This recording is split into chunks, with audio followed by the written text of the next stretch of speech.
Welcome to Season 6, The Starry Achievers. This podcast episode is dedicated to all the talented people with their new venture under the umbrella named Startup. Today, we have a dynamic person with us from Canada. Welcome to the show, sir. Assalamu alaikum, Sister Hina. It's an honor to be here. How are you? I am good. Walaikum Assalam. Thank you for taking out time, sir. And if you could introduce yourself to our listeners. Yeah, absolutely. So my name is Brother Mohammed Maxwel Hasan. Yes, my middle name is Maxwell. And the startup that I just recently founded is called Kalam. Essentially, it's all about leveling up your communication skills from the Quran and the Sunnah. So I'm really excited to have this conversation and unpack a lot of the whole startup journey so far. That's wonderful. And before we progress further, was this your dream? Maybe not from day one. It eventually became my dream. So long story short, I went through university, I went to college, and you ever notice that there are sometimes you don't pick the passion, but the passion picks you? That's what I found all throughout the way. Now, for a lot of folks, maybe presentations isn't the most fun thing. But for me, for some reason, I've always been drawn to the idea of presentations because I always thought it was an opportunity to share a new experience or share some awesome information. And so throughout the journey of university and college, every time whenever there was a new opportunity for presentations, I got excited for it. And so continuing it on, trying to figure out how to really maximize the whole public speaking communication skill set, I realized that now in the Muslim community, there may not be a lot of these types of services available. Are you familiar with Toastmasters, Sister Hina, by any chance? Yes, I am. Yeah, so you know, like with Toastmasters, it's a great organization for folks who want to improve their public speaking. And it's wonderful for those folks who are looking to break out of their shell. But I noticed that there was nothing like that for the Muslim community, specifically grounded in the Quran and the Sunnah. So I figured, why not bridge the best of both worlds? And here we are. So eventually it became a dream, but it wasn't like I was a kid and I'm like, I'm going to do this. I didn't have that in the store or in mind. But the elements must have been there. Like, as you said, you love to do the presentation part.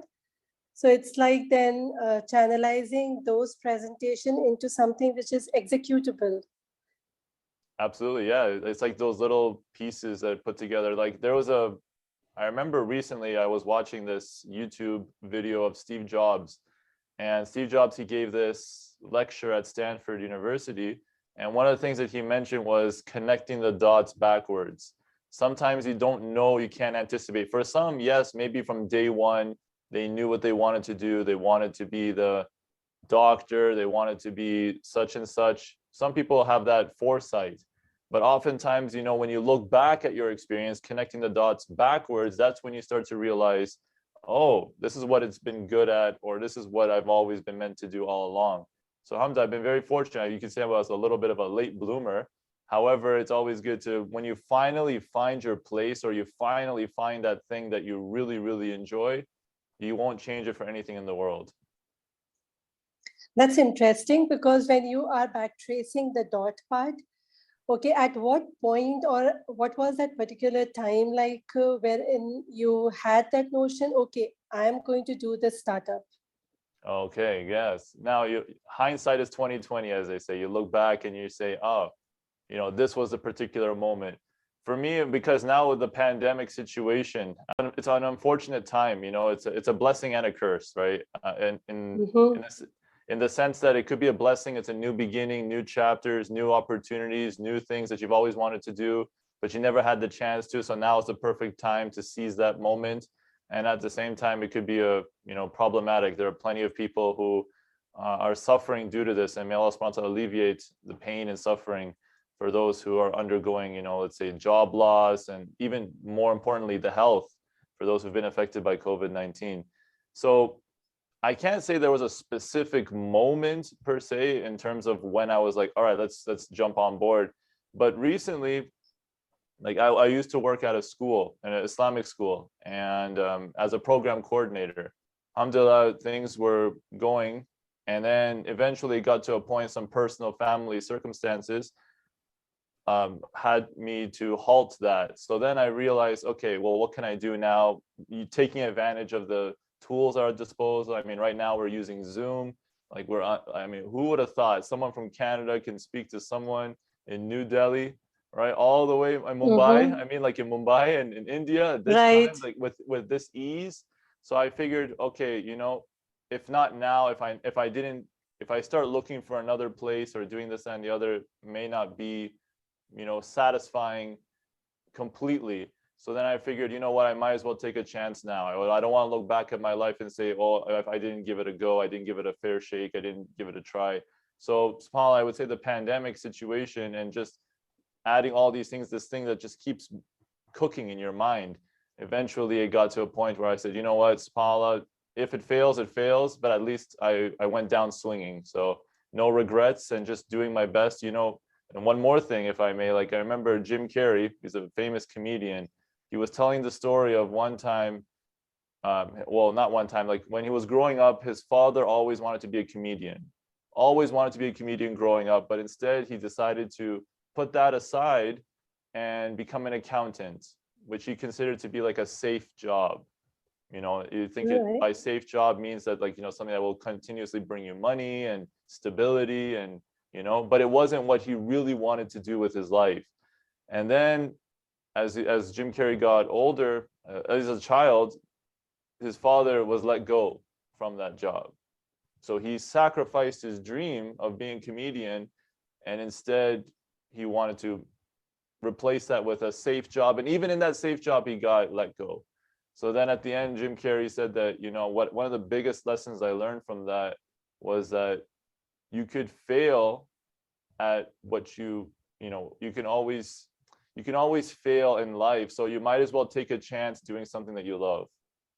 So just always take that chance doing something that you love. And for that, I was like, you know what, I echoed that sentiment completely. The whole aspect of communication, the fact that, for us that we can draw from the Quran and Sunnah, trying to enhance and overall go through that. I was like, this is something that I think, I might as well take a chance at doing something that I love.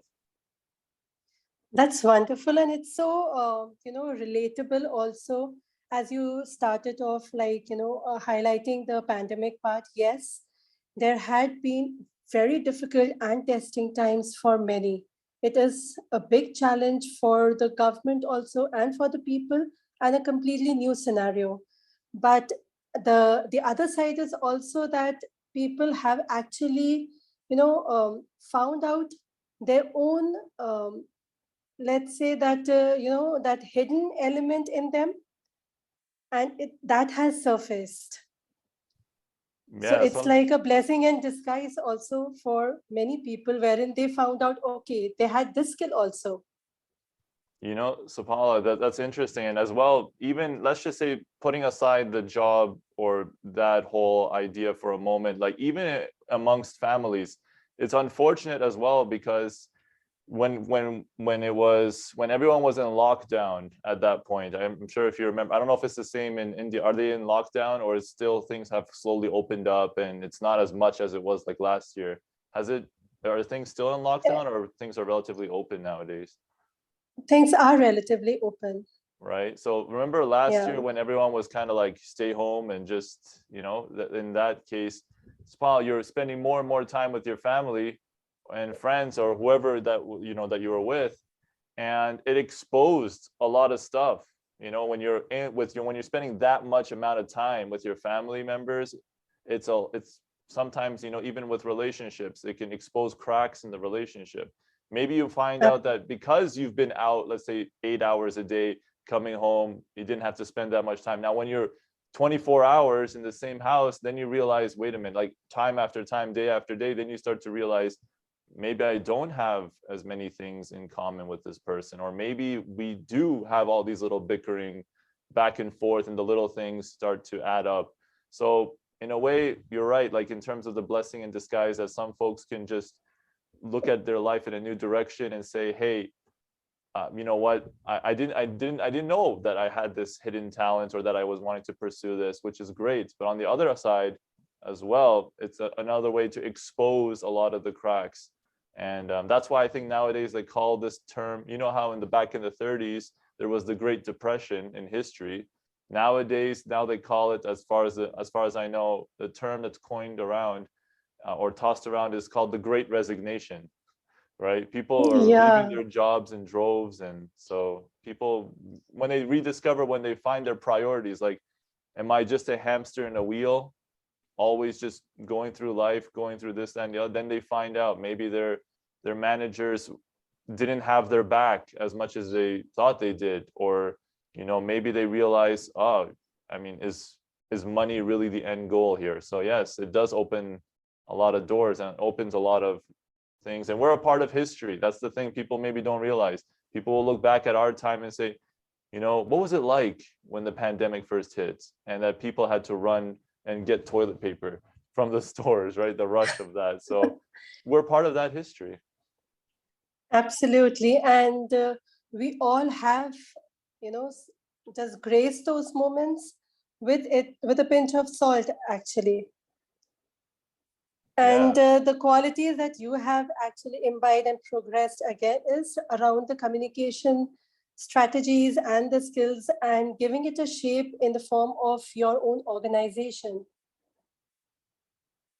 Yes, that's kind of the time I'm trying to do. So allow me to give you an example. It's always easy to share. So you're familiar with the story of Yusuf alayhi salam, right, Sister Hina? Like, Yes, yes, yes, mashallah, one brother. of the great, like the best story Allah subhanahu wa ta'ala mentions in the Quran, best story of all time, right? So it's a very powerful story. Even when Ramadan comes around, inshallah, you'll start to see the masjids, if again, if the pandemic or if the closures and this, it always is usually packed during regular times, because when the story of Yusuf alayhi salam is timeless and it relates to so many things. But let me zero in on a specific moment.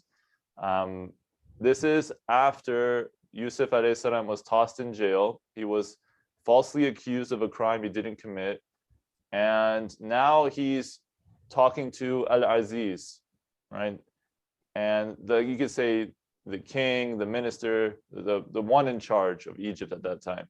And you find in Surah Yusuf that when it comes time when Yusuf alayhi salam interpreted the dream, and Yusuf alayhi salam, you will find a statement by him saying, hire me, you know, to be like, you could say the minister of finance, taking care of all this. Hire me, for indeed I have the job. For indeed I have the necessary knowledge. So, Right, so in this situation, Yusuf, so what does that relate to today's time? Yusuf alayhi salam, he didn't wait for someone to give him an opportunity. He asked for it. He knew his qualifications. He knew that he was the right person for this. So he stood up for himself and he just demanded, you know, to say, look, because again, this was a really tough time. This was a big, big deal. And so one thing that we can get right away from communication is having that confidence, being able to ask, how many times are people in the workplace constantly on the sidelines, constantly not voicing their opinion? And as time goes on in the company, their opinions are valued less and less and less because they didn't speak up, right? And so Yusuf alayhi salam, also what we find is he says, I have the necessary knowledge. If you have the right knowledge, that's a key ingredient to any job position that you're looking for. Do you have the skill set? It doesn't mean that you have all the answers, but can you demonstrate that you have an adequate amount of knowledge required for this position? Like for me, would I ever dare to go up and say that, yeah, I can perform surgery on so and so? No way. I have no knowledge about surgery at all. And this is especially life or death situation. But in any case, if it's not in that position, if you're looking for certain roles, look to see, number one, stand up for yourself, being able to articulate that. And also that key of, do you have the right knowledge? Like, can you demonstrate that? So that's just one little drop in the ocean from the Quran and you have plenty of examples in the Sunnah where if we just draw from that, learn from that in terms of communication as Muslims, mashallah, we're going to take our communication from, let's say, level 5 to like level 10 and keep going higher and higher. Very true. And it's a beautiful reminder also because it is very, very prevalent these days. Yes, people are being sidelined. And this is not because they don't have the skill, it's just the right opportunity that they miss at times. And I presume these are also your like motto of your own organization and what you believe in also, that One to of the have big an impact. Yeah, Yeah, sorry, I sorry. don't mean to interrupt you. Yeah, I was gonna say Sapana No. because one of the biggest things that, there's this one phrase that encapsulates all this, which is if opportunity doesn't knock, build the door. That's what I strongly True. believe in. If opportunity doesn't knock, build the door. Don't wait for people to give you that opportunity. Create it, be creative, find ways, go and seek those opportunities, ask. And the first time you may not get it, okay, then you got to do another follow-up, then another follow-up, then another follow-up if it's worth it, for whatever you're going for. But at the end of the day, if opportunity doesn't knock, then just simply build the door. And just like how Yusuf Alayhi did, was there a job application that he was going through and saying, oh, when is that job application? No, he said, hire me. So sometimes when we're creative with that, that's one of the biggest things that I like to live by is don't wait for opportunities to show up. You create those opportunities. And the way you do that is So, by building a door. so I've made the connection like I have built a door and it opens straight to your organization, wherein definitely I'll get in touch. And tell me, during your own journey, personal, or if you would like to share the startup journey, did you face any low moments in life? And if Oh, so, how did you cope? oh boy, low moments. So in terms Yeah. of, yeah, it's tough, when it comes, I wish I could tell you that, oh, life was rosy and everything was just smooth sailing, but that's not reality, right? Mm-hmm. If there was a movie and the hero, everything went okay, no conflict, no nothing, what kind of a movie is that, right? Very boring. So in my case, in terms of Kalam, at this point, not necessarily low, but I'll share with you one specific moment that and how I dealt with it. When I was in college, this is before I started up Kalam, this is a few years ago. When I was in college, I was studying architecture. And architecture, the reason why I went to that was because I thought it was a perfect blend between art and science. So I said, okay, when you're in the science world, mashallah, it's fantastic. I love psychology and, with science, biology, it's wonderful, but it doesn't allow for room of creativity. So the art side is very creative, but at the same time, as you probably are aware, when it comes to art, sometimes it's not rewarded economically as well. It's not very lucrative. If you're a very good artist, that's great for the soul, but not good for your bank account. So I thought architecture was the perfect fusion of the two, art and science. And so I went into architecture and oh my goodness, near the end, near the last semester, I was just there was this one assignment where we had to do some rendering. So that means like on the computer software, we had to design a building. And I was just way behind in terms of like knowledge, in terms of understanding how a building is put together. My classmates were further ahead. I felt so bad. I felt so discouraged. I felt really bad. Like I was so embarrassed to show up in classes because we had to do presentations. Speaking of presentations, you see right here, even though I love presentation, but if you're not confident, you don't have the knowledge, then Mm-hmm. it doesn't work. It just doesn't fit. Like you can fake it till you make it, but people secretly, deep down inside that people will expose you for, lack of knowledge. And if you don't believe in something yourself, it's not going to come across right at all. So in that moment, I remember I felt really bad. So how did I deal with it? Luckily, I had built up a relationship with the teacher. Like we were talking a lot. We were like, I wasn't just some random student in the back of the class. And then suddenly I had a bad time. And then all of a sudden at the end of the school year, that's when it was, no, like we talked. She knew that I was always engaged in the class. I really tried hard, but I just couldn't, it didn't work. Like I wasn't very good at architecture at all in terms of putting a building together. So she was very accommodating. She understood. She's like, just take some, like I had those one-on-one, like frequent one-on-one meetings with her. I don't understand this. I don't understand that. Like I was, maybe if it took someone one try, it took me 10 tries to figure it out. So it was like that level. So even though it was my darkest time right there in terms of the architecture world, the way I got through it was that constant communication. The worst thing you can do is just bury it inside and just run away from it and just ignore it, or just, because otherwise you have to face things head on. Otherwise, it's just not going to get better. You know, I've heard it been put like this. They said, face your problems, don't Facebook your problems. All right. So that's what I tried to learn. That's nice. So I tried to realize that when you face a problem head on, just communicate from the early going. Don't wait until it becomes a big problem. Just like, I'm not getting this. And luckily went through it. And good news is, at the end of the whole diploma, the end of that whole thing, I graduated with honors. So, but that took a lot of sweat and tears to get there. But aside from that, you know, hard work beats talent when talent doesn't work hard. When you had said, and I would just like to add on to what you had shared, when you mentioned that, okay, you were not good at building, physically building the buildings together, but I would say now you are building people's life.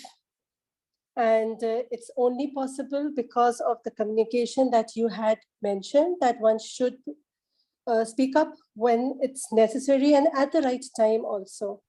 So you are transforming and making the foundation of their building very strong by your own skills. Wow, look at that, Sister Hina. That's very amazing. What a nice analogy and metaphor. Never thought of it that way, like in terms of building people's lives. That's really nice. And if I can be afforded to share one more story, if I may, when it comes when it comes to see, this is where, you know, connecting the dots backwards, you don't realize it until after it happened and you're, so for me, I'm not a very amazing artist. Decent, but not like super duper amazing. And that was one of the classes that we had to take in architecture. It was an art class. So you learn how to draw certain things. The key with art, one of the keys is detail, like really paying attention to certain things. So even if I say, you know, draw a pen, you got to really study the pen, look at the angle of the pen, look at all these little fine details. How's the light of reflecting on it? So that's art. Like, that's one of the biggest things I learned from art, like how in tune you are with the details. So in my case, I was kind of okay. Like, I wasn't so bad and I wasn't so amazing. So I think I was getting around like 60. So I said, all right, I wanted to do my best. And so the final part of the class, like the final thing was, guess what? It was a presentation. And this presentation was worth 30% of your mark. So 1/3 of your mark rides on this presentation. The presentation is like less than 10 minutes. So 10 minutes worth of work, 10 minutes of giving a presentation determines like 1/3 of your mark. Oh boy. So, wow, so I was like, okay, so amazing. So now here's the stakes. So now the project was about making a park. So if you were to design a park, what would it be? It's not necessarily like have it architecturally inclined or as structurally inclined. The goal is just to think of the idea. What's the overall proposal that you have? So I decided to make it like an ice cream based park. I thought, you know, the old and the young would enjoy an ice cream themed park. You know, it doesn't matter how old you are. I think everybody loves ice cream, unless you're lactose intolerant or if you have other things. But aside from that, generally speaking, a lot of people love ice cream. So I was with a partner, had this presentation, and we just knocked it out of the park. I think we got, if I remember correctly, it was like 98 or something like that, like really close to perfect. My marks skyrocketed, all because of that one presentation. And that was maybe the first time, Sister Hina, when I realized, oh my goodness, if you're able to communicate effectively, it really rewards you. Even if it makes up for what your weaknesses are. If you're not so good in art, but you're so amazing in presentations, then that really skyrocketed that. And I've seen the other case. Some people are so amazing at drawing, but when it comes to the presentation, it didn't go well, and ultimately their mark went down because of it. So that's when I realized, wow, you know, the power of communication, the power of this is amazing. And that was another fond memory of architecture that I was like, okay, this could work. Yeah, and that is also because of the confidence you had in yourself at that point. Right, definitely different from the previous one. Like this is more about ice, like like conceptualizing, selling the dream, so to speak. Absolutely. So now that you have gone back to that age of school and college, what would you like to say to the children? To the kids at school, like Yeah. for those in college, and so my biggest thing is figure out what you want as early as possible. That's what I would say. When we go through life, we might be drifting, and it takes time to really figure out what your passion is. For the majority of us, it takes some real sincere effort to figure out what it is that you want to do. And you'll hear of stories all the time of folks like, for instance, like some sports figures when they were young, ever since they were a child, they just concentrated on that one sport, and then they became a world famous athlete. Most of us aren't in that category where we're just from birth, we just know exactly what we're going to do and it's just going to pay off in spades. In this case, I would say for the folks, if I was to go back in time, I would say really take the sincere effort to study and study yourself, figure out the patterns that you have. And there's a couple of things. I'm not just saying this, intangibly. I'm going to give you some tangible things. One thing you can do right away is you can look back at your past, connect the dots backwards. If you have report cards, maybe start to notice what are some areas that you really do well in. Maybe you're really good at science and you love it. Okay, then this is a good sign that science is the way to go. So looking back at your past and connecting the dots and figuring out where was I really successful and I enjoyed it. So that's a good key. The second thing, I'm going to borrow a quote from Mark Cuban, who said that don't follow your passion, follow your effort. Don't follow your passion, follow your effort, because passions can change every day. Passions can change. One day I could think I wanted this, and the next day I want that. But effort, again, going back to connecting the dots backwards, that's different, because maybe you find I spend more time writing essays. I love putting more effort in essay writing. Maybe that's what you like. Maybe you find yourself saying, I really enjoy math and like studying math. Okay, maybe that's where do you put the most effort, and time is flying when you're doing it. Like you enjoy it, you're putting the most effort in it, and time flies. That's another thing. And the one last thing I would say about that right off the bat, there's this psychology test. It's free. You can get a free version online. It's called the Myers-Briggs personality test. The Myers-Briggs personality test. If you've heard of it, have you heard of it, Sister Hina, by any chance, or no? Yes, I have. You have, right? So Yeah. of course, it's not the be all end all, but it's a True. great starting point for folks who have absolutely no idea what they want to do with themselves. So one little story with that, I remember one of my professors, he used to work in a factory, hated it. His professor told him, take this test, guess which career they said that he should do and what he should avoid. They said he'd be better off as a teacher and avoid things like factories because it's more monotonous and routine based. So at the end, that's an example, right? So I would say, number one, connect the dots backwards. Number two, follow your effort, not your passion. And number three, check out Myers-Briggs personality tests and see where you can go. And ultimately, it's just to find yourself as early as possible. You'll save yourself a lot of headache later on. Those are beautiful tips, and I'm sure now the listeners will realize actually to backtrace their own steps that they have taken in life till date. And the students will benefit out of it. Any message you would like to share with people who would like to to start any startups or have any ideas in their mind? How should they channelize or give it a shape? Oh, mashallah. So when it comes to anyone who wants to start up, recognize that there is a possibility you will fail. But at the end, like Jim Carrey said, you might as well take a chance doing something you love. If you love something and you're able to monetize it, that's the ultimate success in a way, right? And as Muslims, especially, we got to be careful. There are certain limits. We can't just do anything that we want. There are certain things and boundaries. So everything is in the hands of Allah subhanahu wa ta'ala. So if we do our best and leave the rest to Allah subhanahu wa ta'ala, inshallah, you're going to be in good shape. Now, having said that, when it comes to folks who are doing startups, take a look around. You don't have to invest all your money in one go. Do little experiments to see where the interest is and validate. See, I would say number one, is it something that you love and something that you're good at? Because I can love, tying my shoes all day, but if it doesn't help other people, it doesn't really help. So by really connecting between what you love and what is useful for others, that's one thing.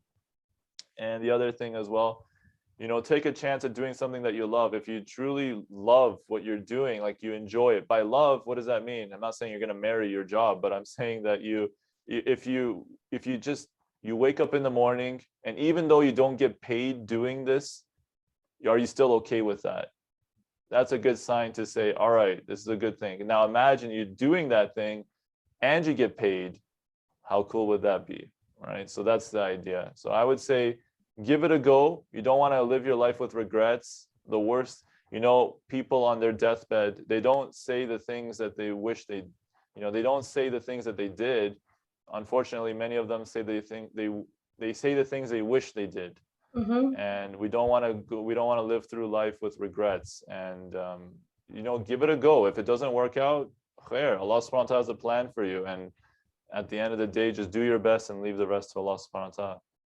So with this hustle, are there any fun moments that you would like to share? Or any unique experience that you had? Well, okay, a little fun thing. When it comes to startups, it's hard to find your identity at some point. Like the first thing is establishing who you are. That's the key, because if you establish yourself as an identity, then you will attract the right people like a magnet. One funny moment recently, there was a brother who, because in the beginning, what I do is I offer like a free 30-minute session. Just to get to know you, just to see how, if you have any certain communication needs, you're more than welcome to visit kalam.ca for that.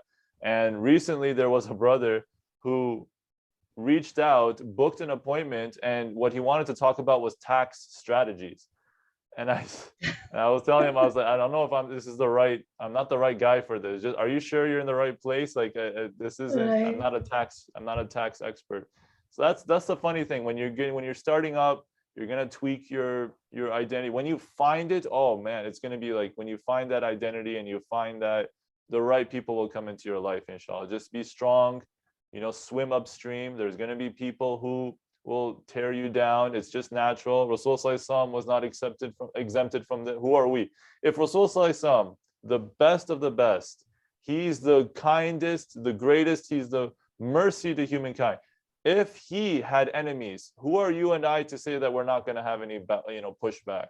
That's how I look at it. Like, expect the people to, try to tear you down. Expect the people to say that your services are useless or not worth it, or what's your this, that, and the other. Expect all of that. But at the end, again, love conquers all. If you truly love it, you're going to push through it, no problem. If you hate it, if you don't really enjoy it, you're not going to put your life on the line for it, then of course you're going to drop it. What's the point, right? So I would say that little tax strategy session was a little fun moment. So how should people get in touch with you to get those services to judge whether they hate or love?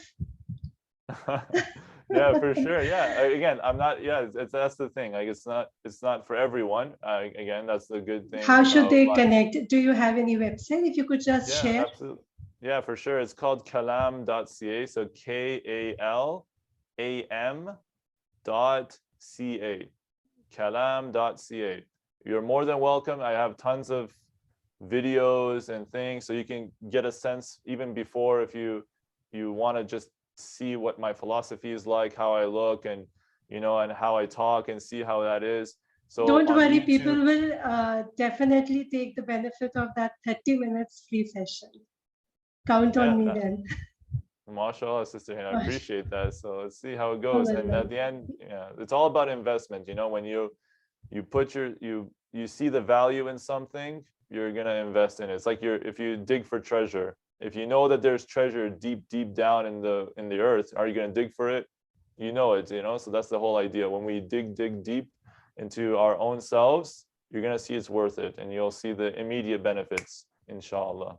Inshallah. And I'm sure that the listeners will benefit listening to you that yes, the most important thing is the communication skills to connect with each other and to voice out when they are in need, rather than assuming the other person will understand or know things about you. So reach out, that is the crux. Absolutely, yeah. It applies in all facets of life, personal, professional. If you're able to communicate effectively, doesn't matter what field you're in. Take any field you're in. This is equally transferable across the board. So, alhamdulillah, I'm very honored and fortunate, Sister Hina, for this platform and for the opportunity to share this message. And may Allah SWT put barakah in your podcast, and may Allah SWT put barakah in everyone's lives and save everyone, from the perils of this pandemic. So may Allah SWT accept. Ameen. And with that, and your words, yes, the lasting impact one should have with the right message, meeting the right person, and in the right way with the right time aspect. Those are your words, and I've just reiterated them. So I take this opportunity to close the session for today. It was wonderful talking to you and gaining the insights, and for you sharing your own story. Thanks a lot, sir. Thank you, Sister Hina. Thanks a lot. Take care. Bye. Salam. Allah Hafiz.